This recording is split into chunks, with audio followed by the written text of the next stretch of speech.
This Steve Jones Show podcast is now loading. The Steve Jones Show podcast is presented by Sunbury Motor Company, Purdy Insurance, Brewers Outlet, and NIL Game Changers.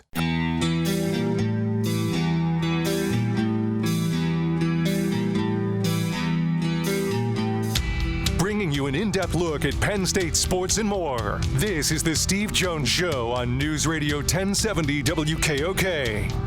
The Steve Jones Show is presented by Brewers Outlet, NIL Game Changers, Sunbury Motor Company, and Purdy Insurance. Now, from the Sunbury Motor Studio, here's Steve Jones. And this half hour of the show brought to you by Purdy Insurance, Market Street in Sunbury. Go to purdyinsurance.com. Auto, home, life, business, boat, motorcycle, RV.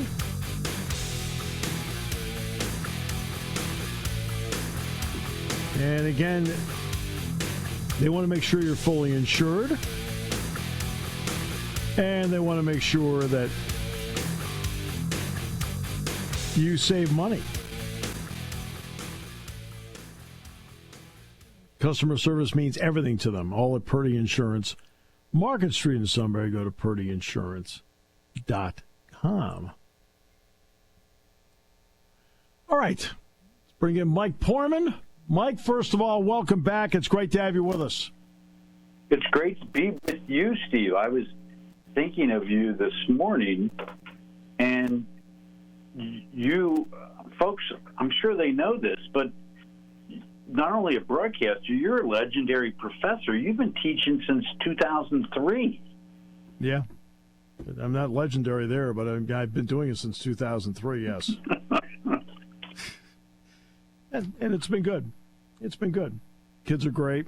You know, you've worked with them a long time, and you've seen a lot of really great, dedicated students, I'm sure, in your class over time.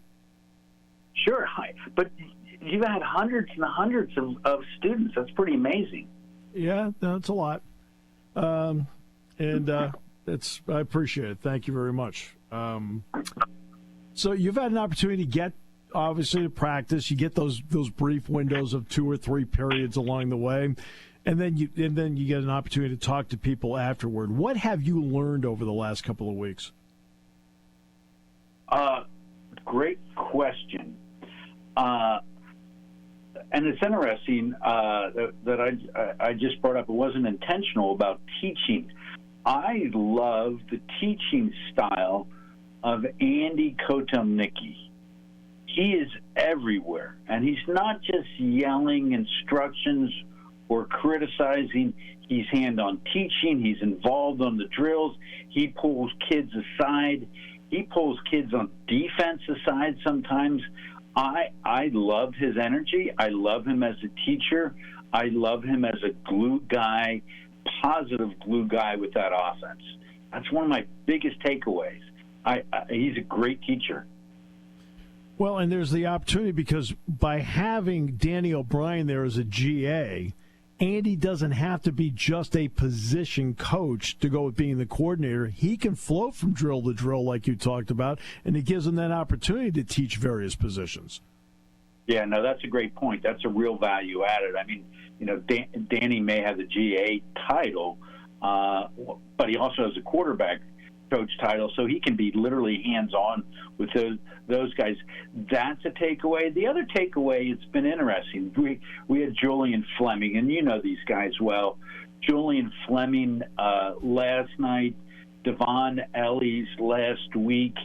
There's some really neat older players who are super mature who are going to have to. Tyler Warren's another one.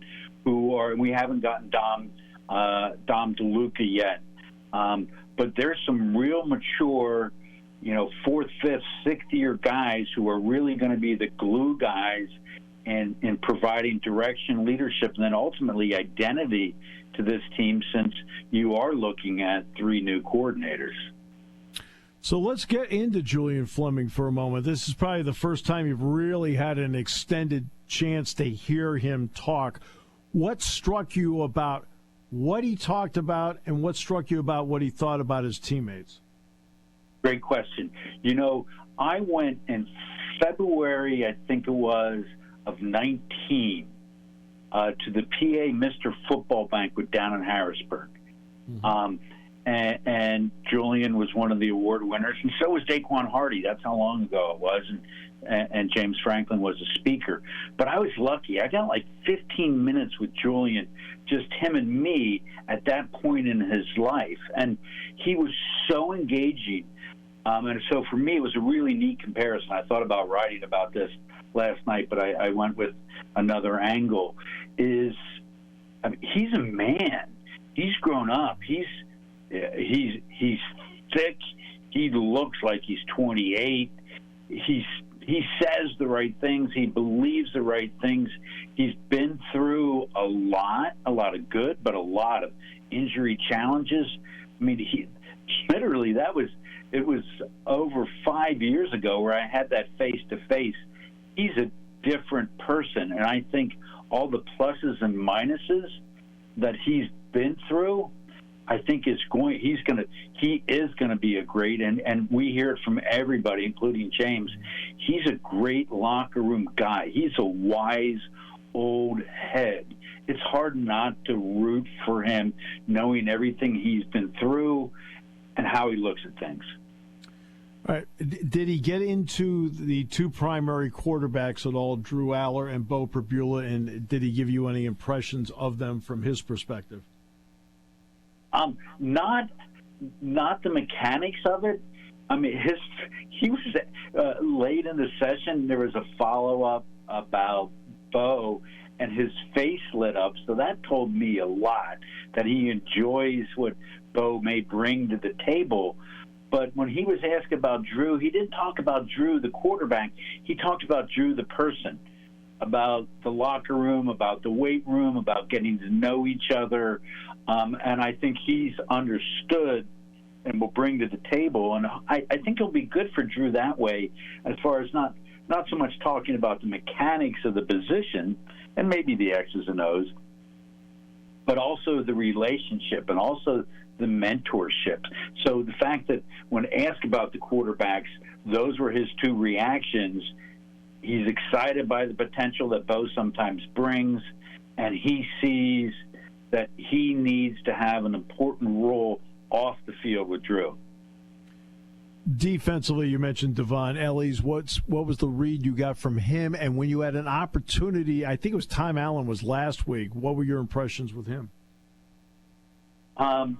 You gotta love Devon. And yes. Devon is, he's, and maybe I already used this and maybe overused it, he is a glue guy for that defense. The guys believe in him. He's a super positive guy. And there was a point, he came through last year where you can be that type of person, but you have to perform on the field. Mm-hmm. With Tom Allen, in watching him in practice and watching him in that interview, and you see it, you're there all the time, the way he reacts with his whistle. He still did it last night. It looks, and I had tweeted that out the last couple of practices, so I wasn't surprised when James brought it up. But it looks like he's having fun being a coach again, and certainly these days when you're a head coach, it's hard to be hands-on. I think, and you would be the guy to know this better than me, but I would say in the couple windows that we've had, he seems more comfortable being an on-the-field coach. Yeah. You can see that literally happening before your eyes. Yeah, that's what I said to Jack. Jack Ham and I were talking about this, and I said, you know what? I said, sometimes you get back to the expression these days is coaching ball. When you're the CEO and you're overseeing everything, okay, you're still coaching ball to a point, but you're also doing 100 other things. He's over there now. He's coordinating. He's back to talking about football, teaching football, and you can tell that he loves that and doesn't have to deal with the other stuff. And I think that's a big plus. You're exactly right. One of my favorite sayings is, that guy's a football coach. Yeah. Come game day, he loves coaching. Or practice, he loves coaching. Like Tom Allen is a football coach who's finally getting to coach again. I mean, he looks like he's from the 1960s and dresses that way. But, there's that old school aspect, which is an interesting dichotomy. And I thought Manning was a fabulous teacher. But there's a dichotomy, and it's kind of interesting, is that James Conner mentioned this last night. Some of these guys, this is their third linebacker coach. This is their third coordinator. The double-edged sword is one. And I remember a player explaining this to me one time. It's like someone new comes in, and you have to show who you are all over again. That's one side. But the other side is I'm learning a new bag of tricks from someone. So there's that as well. So, someone new coming in, there's pluses and minuses. And you have to, again, look at these guys as younger guys still learning the game and being taught the game by whether it's an Allen, a Diaz, or a Brett Pry. Well, it's a fresh set of eyes, a fresh perspective. But there's another part, too. There's also, you have to, for either the coach coming in or the players, somebody's got to give on the language part. Like, what's the terminology? How do we do this? How do we, and the language part is always an interesting part as to what, how much of it still sounds the same from before in terms of how a play is called, and how much is it different where everybody's got to learn it. No, I think you're right, and I think James has made the right decision on both sides of the ball of having Kotelnicki and Allen adjust to the nomenclature that the players already know. Let's say that they've been speaking Spanish the last 3 years. It's the same words. But if someone comes in and tries to get them to speak French, they have to learn the language and then what the words mean. So now coming in, Kotelnicki and Allen, they're going to learn how to speak Spanish so the players can react more quickly to the concepts rather than the words. The blue-white game will be coming up on the 13th. No jobs are won. It has nothing to do with that. So at least going in, and what we see may change what you write about later, but going in, do you have some ideas of what you're looking for to see if they come to fruition or not? Yeah, that's a great question. I think you're looking for cohesion on the offensive line. The receivers, there's not much new there. The backs, you've already got that figured out. But can these guys with the relationships function as a unit? And then I think you're also looking the same thing with the linebacking core, because essentially, other than, even though Rojas played a lot last year, Kobe's really the only one. DeLuca's going to be full-time, and the adjustment of Carter there. So, it's always the front line. But I think in this sense, because of its Penn State, looking how the linebacking core can function as a unit as well. Cohesion, I think that's the word. Also, down the road, how interested are you by when they finally get to showing the renderings of what Beaver Stadium could look like? Wow, that is a great. I didn't see that one coming. That's a great question. They're going to do a lot with the guts and the infrastructure and the concourses and the restrooms. I'm kind of interested. We saw them, I think it was in 2017, with Phil Eston and Sandy Barber. We saw, some brick facade and walkways. But I'm curious, and I guess it's going to be more populist and Radicic's point of view of what the facade looks like. Yeah. I mean, kind of, aesthetically, where is it going to end up? Because we know all the guts are going to be done, and we know there's going to be a ton of new suites on the west side. But, the shining castle on the hill, what's that going to look like? Right. No, it's interesting times, without question. Now the 12-team playoff. What were your thoughts when they decided to go to 12 And what are your thoughts about the possibility that when the new contract comes up in 26 that it goes to 14? Oh, I think it'll go to 14. No doubt about it. And you know this. You know, it's funny when I talk to you because you know everything I'm going to say. But no one in college football since 2014 would have benefited from a 12-team playoff more than Penn State. I think it would have been 5 times, Steve. Yeah. Is that right? Yep. Yes. So even at this point, 10-2 gets you in. Maybe 9-3, but I think you can certainly see your way to a 10-2 this year. So I think out of almost anybody, you know, Penn State is in one of the best positions for this change, and they've been working on it. I mean, they're ready for a December game in Beaver Stadium almost now. It may not be super pretty, but internally, you know, they've been working on those things. Okay, and that'll be something that'll be interesting down the road. Now let's get to the Big Ten. You talked about teaching. You do not teach your children through sports. There are going to be 18 teams in the Big Ten, and the Dallas Cowboys are in the NFC East. All right, so. All right. That's good. All right, but what do you see, pro and con, of an 18-school Big Ten, and not just in football, but in almost in every sport? Well, I'm going to answer this on a little bit larger scale. You certainly remember the College Football Association, 64 teams in the late 70s and the 80s, which really took off thanks to the Supreme Court ruling in 1984.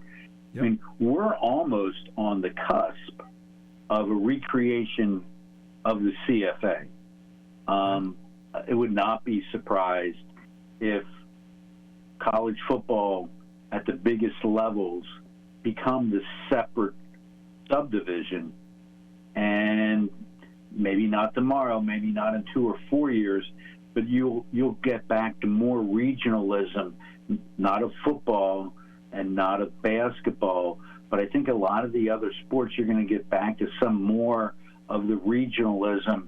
You're going to see it's going to be restructured and contract that way. There's going to be big-time college football, and then you're going to go back. The other sports are going to go back in more of geographical regions because the dollars and cents of it, they're spending tens of millions of dollars now to facilitate these artificial conferences that were necessitated by the dollars of big-time college football contracts. Really interesting answer, and I agree with that. I mean, I felt when the Big Ten was in divisions for football, they should have gone divisions in the other sports too, right? And I'm talking about the, quote, non-revenue producing, like, you know, plus-minus sports. But the coaches never wanted to do it because they didn't want to seem like they were lesser. That's why they didn't do it. All right. No, I hear you. Mike. Yeah, Mike, an absolute pleasure as always. Really enjoyed it, and always great to see you, my friend. Thanks, Professor Jones. Talk to you soon. Thanks, Mike. Bye-bye. Mike Poorman, statecollege.com, and yes, without question, one of the more popular professors at Penn State, without question. We will come back. More in a moment. This half hour brought to you by Purdy Insurance, Market Street. Somebody go to purdyinsurance.com on News Radio 1070 WKOK. There's something to be said about a sale with a handshake, a service technician who really knows what he's doing. They can explain it in English what the problem is.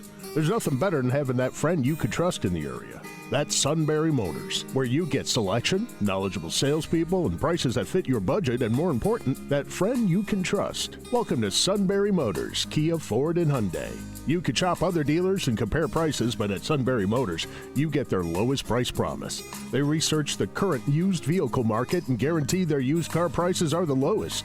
If you find a lower price, Sunbury Motors will beat it. 3 dealers all in one.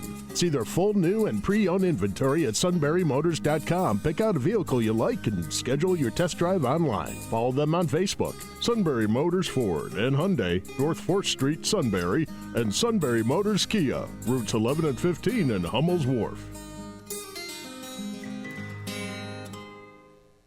You want your young athlete to get the most out of life and NIL. You need a roadmap, a strategic approach. NIL Game Changers help student athletes earn while they learn in their collegiate journey. Driven by former student athletes and coaches who work as NIL sports agents and content media designers, they'll guide both student and family, starting with high school students looking toward college and those already in college. Get a seasoned team of marketing experts with a background in athletics and coaching. Visit NILGameChangers.org, the ultimate destination for name, image, and likeness opportunities.